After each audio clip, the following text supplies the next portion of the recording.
Hello everyone, Class 47 Peter here, and I'm stood outside the garage which owns the layouts Vauxhall Junction, and today I'm going to be rebuilding the tunnel on the layout.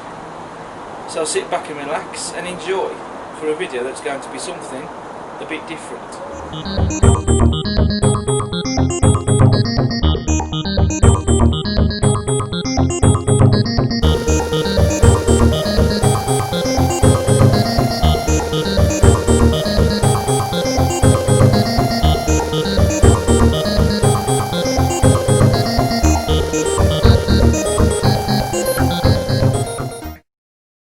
Over the years, Vauxhall Junction has undergone a few slight changes here and there, but in today's video it's going to be undergoing what I would consider to be the most major change that it's been through, because today we are going to be in today's video we're going to be rebuilding the tunnel completely from scratch.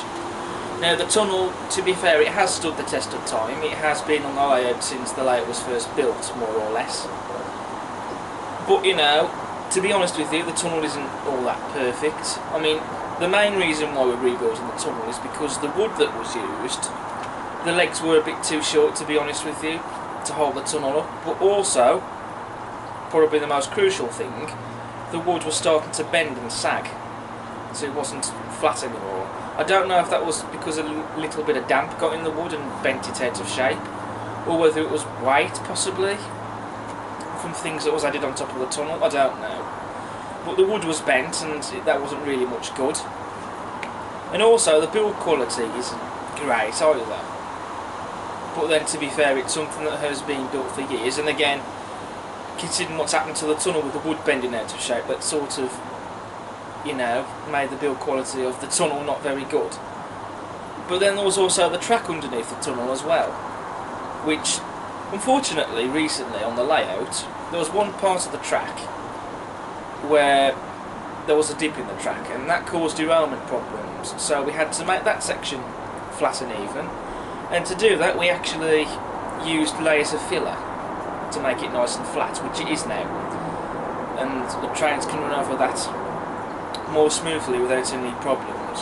I know some people are thinking, why are you using filler? You shouldn't be using that, but in doing that we've not had any problems at all, you know, swelling or etc. So that's worked perfectly fine. But in doing that we had to pack a lot of cardboard under the track that was under the tunnel, and I mean a lot of cardboard. In doing that, that significantly raised the track higher, so locomotives with pantographs wouldn't really be able to run around the layout fully, or even with the pantograph raised. And also, on that section of track, trains would struggle, so they would just simply wheel slip on that section without running across smoothly, which isn't very good, to be honest, because things like trains struggling or even derailments, that can take the fun out of playing trains, which when you're running a layout, you know, the idea is meant to have fun. If there's going to be problems on the layout, then there's no fun there. So today's video is going to be all about rebuilding the tunnel from scratch and making it better. But also, the track underneath the tunnel is going to be improved, because the track underneath the tunnel, we are going to be making that a lot more even, giving it a much more even and flat grade, so that trains can run on that part of the layout without struggling or any other problems. So the first job, before we go and just strip all the boards off the old tunnel, we are going to remove everything that we can, as much stuff as we can, off all this area here, which is going to be fun. I think not.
Now it is going to be a shame to see the narrow gauge depot go, because I am quite pleased with what I've achieved on this one, particularly with the fencing along there and the static grass and the coal stace, etc.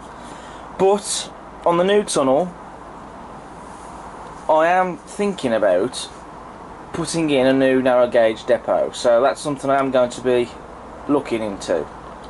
So hopefully on the new tunnel we can have another narrow gauge depot, but this time it'll be made better. As for the engine shed, now I am quite pleased with it because it's not a scratch built, but at the same time I also feel that I can do better. So I think this one will be going in the bin, and I'll either look at buying the Batman Sincraft narrow gauge engine shed, or I'll have a go at rebuilding another one from scratch.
So what we've just done is we've taken a piece of track out,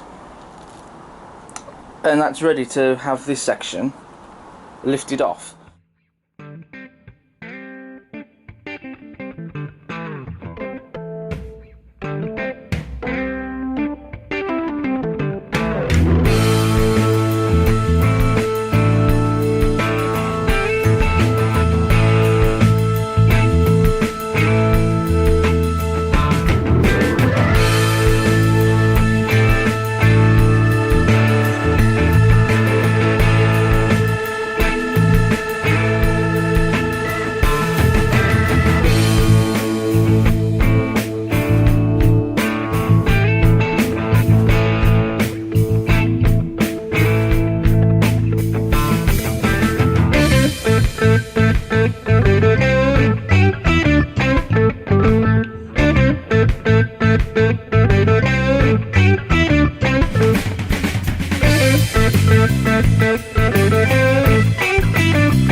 So that section has now been removed. It's down there on the floor.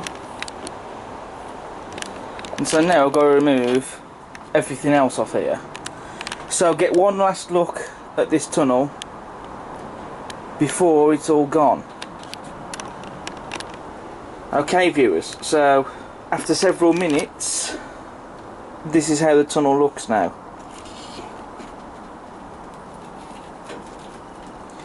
So all I've literally got to do now, well, that bit of cardboard can go for the start. Excuse that back scene, how it's gone crooked, that'll be sorted out.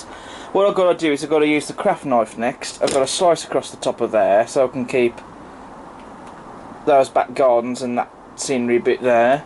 I was thinking of keeping this, but to be honest I think I'm just going to change it, because that will save less work, to be honest with you. So all I've got to do now then is to just simply get rid of the tunnel. So once it's all built, it's going to look a lot different. So that's it then viewers, that is an end of an era. The old tunnel has now gone, and I must say I've not seen this area like this for years. So I have got some hoovering up to do, as you can see, and then we will make a start on the new tunnel, I guess. So all this area here, that hillside and the gardens, and also part of this road here, although some of it will have to be redone I think, such as that little bit over there, but pretty much all this here has been preserved as it is, and that's exactly what I wanted to do with this.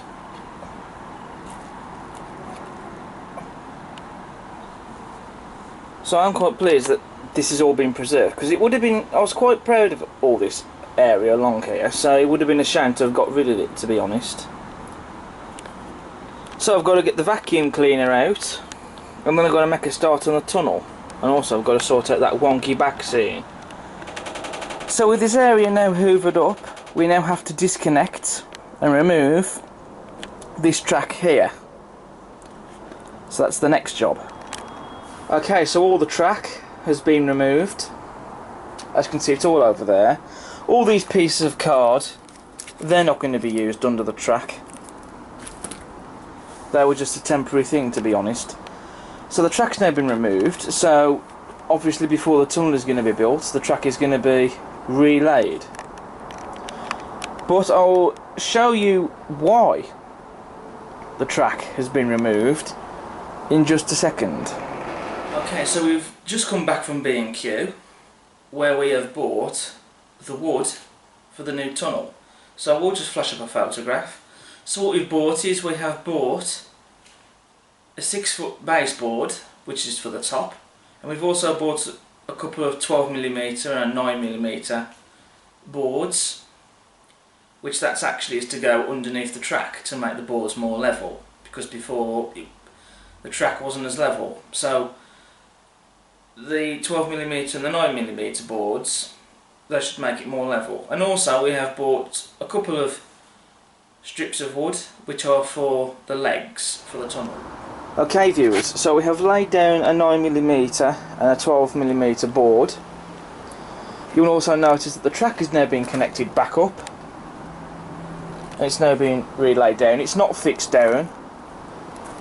You will notice that there are some pieces of cardboard just over there and over there. We've had to put those in to pack the tracks up. But all I've got to do now is loosen that track up there so it's more level, and then this track can be nailed down.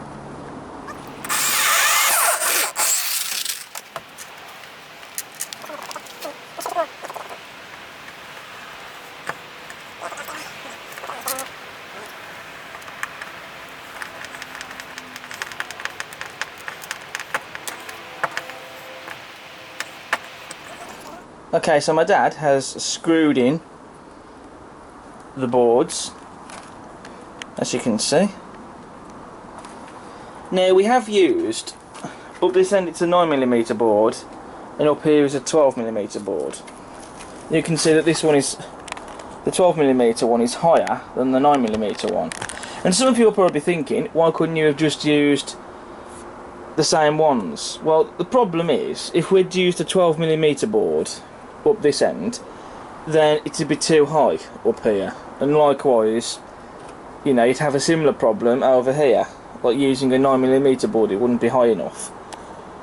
Also, we have had to use some packing under here, but nowhere near as much as we did last time, because you'll remember the large amount of card that were placed under the rails.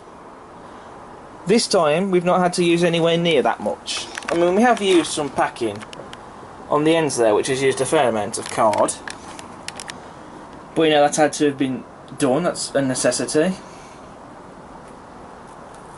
The only thing that's got to be done now is to nail the track in place, because this track is never going to be ballasted, because it's not going to be worth it, because you're never really going to see this track anyway. But before I do nail the track in, I have to do some testing. So I'm running the first train over these new boards during the first stage of the new tunnel, and the locomotive that has the honour is my A4 Golden Eagle, hauling the maroon coaches.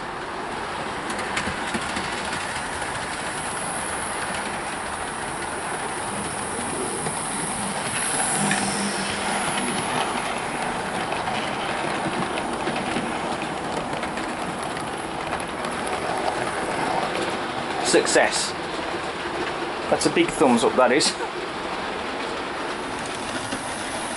Something that is also worth mentioning is that last time this locomotive hauling this train, when it got round to this section here, it struggled, and that was when all that card was packed under the track previously, prior to the tunnel being taken down. But it doesn't struggle now on this section.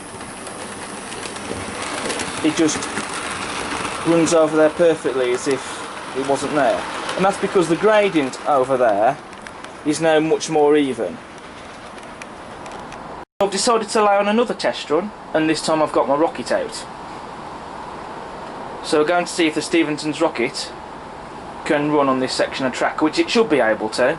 I mean, bearing in mind, because this gradient is even, if it wasn't even like it was before, it would struggle. But because this is even now, it shouldn't have that problem. It only got up here last time due to all the amount of cardboard that was under the track. So here comes the rocket, and this track is still yet to be nailed down, so that's one thing to bear in mind.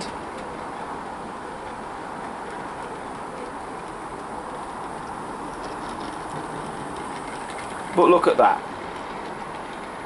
It's gone on this section beautifully. It's run over this section, it's just glided over as if none of this wood was here. So we'll know that my trains will easily be managed to be able to cope running on this part of the layout. So it's now the next day, and we've got one of my electric locomotives running, and this is 87010 King Arthur in the Intercity Swallow livery. Now we have had to make a modification to this tunnel portal here. As you can see, it's now square. That was because hitting that board had made that track higher, so locos with pantograph wouldn't quite get under there. But that modification now means that that locomotive and all the other electrics can go under there with no problem.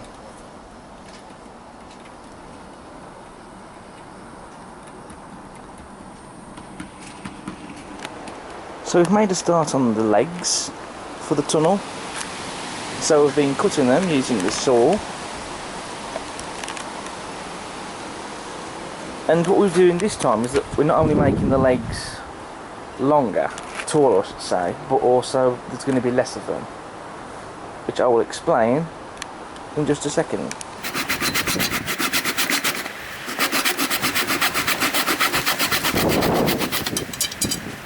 So the first two legs have gone in place. You'll have to excuse the balls of plasticine, they're just there to hold them up, because they just simply wouldn't stand up otherwise without them. And so we have used PVA glue to stick them on. Now the reason that we're going to have less legs for the tunnel, as I mentioned earlier, is because it means I can get access easily to this area here, because before when there were so many legs I had difficulty getting under here to access this track here if I needed to. So the less legs will mean that I can access this area more easily. You have to excuse 87010 there, that's just there simply so we can gauge the height of the legs.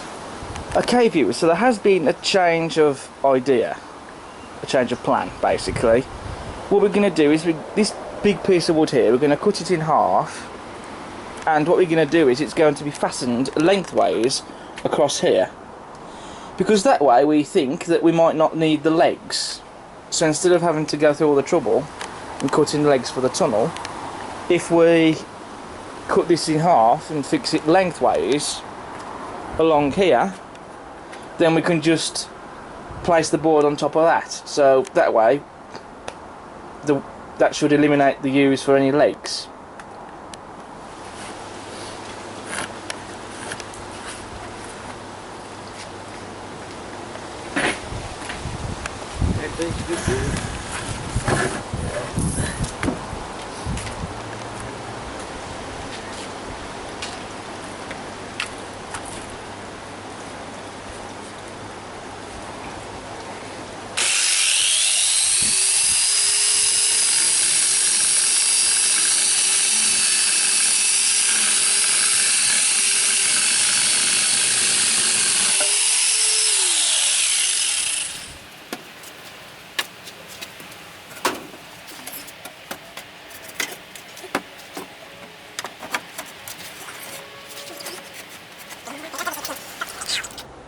Okay viewers, so the board has now gone in place and that fits like a glove. Obviously it does dip in the middle, so we will need to get some wood of some form to prop it up and support it. But you can see that those pieces of wood lengthways there, and over here we haven't had to use any legs. So what we've got to do now is to cut that bit out the middle next, which has been marked up.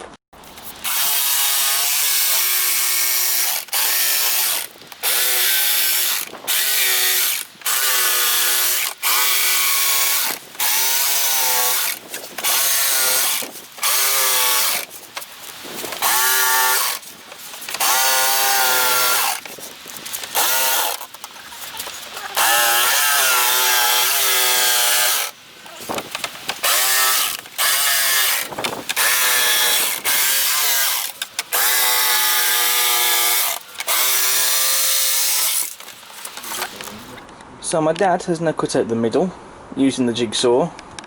I mean, it is a bit wobbly, I know, but the more wobbly the better, because I think it looks a bit more natural like that and a bit more interesting when it's wobbly, rather than it being all nice and straight and flat, if you get what I mean. But also it means we've got all this space here to put some more scenery in that, and of course we've still got adequate space for the narrow gauge railway to go back on.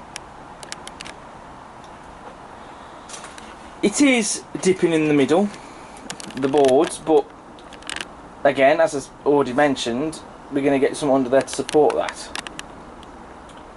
But so far that is looking really good. So we found some wood out the shed, and so it's going to be cut to length, and we're going to be using that to support the baseboard in various places, which will again eliminate the use of any legs really. So these pieces of wood here are going to be fastened onto this board here, and we're going to use these brackets which are going to be screwed into place, which will keep them in place nicely. Okay viewers, so those pieces of wood and they're being screwed into place using those brackets, so they are held firmly in place, so they're not going to be going anywhere. So we have two pieces of wood here, we've got a couple of pieces here and just over there, and then we've got a couple of pieces just along the front, and those bits of wood are just simply to support the board basically. I know that these bits of wood at the front, they're not exactly perfectly straight, but that doesn't matter anyway, because it doesn't matter if they're straight or not, because it's just going to be resting on top, the board is, so it's not going to really make a difference really if they're not exactly straight on the ends, especially because you're not going to really be seeing them anyway, to be honest. So all we've got to do now is to fit the top of the board on, and then that's that. Right then viewers, it's time to simply sit back and admire the craftsmanship, because the construction of the tunnel is now done. The top board has just gone on and it has been fixed firmly in place, which has been screwed in place where those supports are. And I must say I'm really happy with this. It's better built than the last tunnel, and it's just overall much better, and it's beautifully built as well. I can't take any credit for doing this really, because it is my dad who did most of the work for building the tunnel. But you know, when it comes to doing scenery work and that's when I'll be playing my part. So this has been a team effort really. My dad has helped with the tunnel, as he's the one who's built the tunnel. He's the one who's constructed it, basically. I mean, I have helped to do some of it. I mean, I helped to put the top board on. But he's done most of the work. And like I say, when it comes to scenery, that's when I'll mostly be doing it. So it's been a father and son joint effort, really, hasn't it? And that's the thing with this hobby, you know, there's not many other hobbies where you can get that. And again, also, something I've already mentioned previously in this video, but just look at the access I've got here to these lines now, because before on the old tunnel there were so many legs that I could barely get my hand under to access the track, whereas now you've only got the supports, there's no legs really. But just look at the amount of space all between here that I can to get to the lines all along here. And also there's that bit more space for there and over here. I mean, the track still does need to be fixed down in place somehow. I think I'm going to probably nail it in place, because I have got a small hammer that I can just about get under here and hammer it down. But on the whole, I am really happy with this. So like I say, it's just now time to just sit back and admire it. So just before I sign off, I just want to show you the clearance that this tunnel has in regards to locomotives with pantographs being able to run. Because on the last tunnel the boards were sagging, so it meant that locomotives with pantographs couldn't really run then, with the pantographs raised. Whereas now it's a completely different kettle of fish. As you're about to see just now, as 87010 is coming into shot. And just look at that massive amount of clearance there.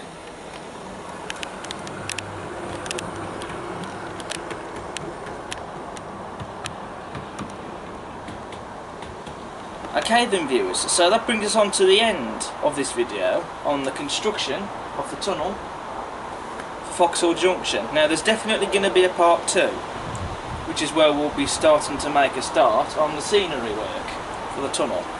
And I have got some ideas for it up here in my head, and also we're going to be refitting the track for the narrow gauge railway. So it could be that that's all covered in part 2, it could be there might be a part 3, I haven't yet decided. Probably might be an idea that there probably is a part 3 actually, but I think it's safe to say that refitting the 009 track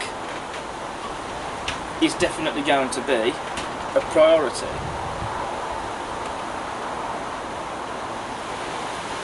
Especially with some running session videos that I have got coming up.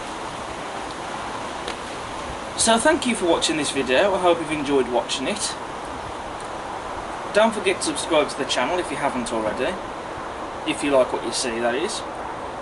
Feel free to check out all my other videos that I have on the channel, and don't forget to smash the like button, and feel free to leave a comment. So that's it for this video, so I'll see you next time. Stay safe, stay well, and all the best. Take care.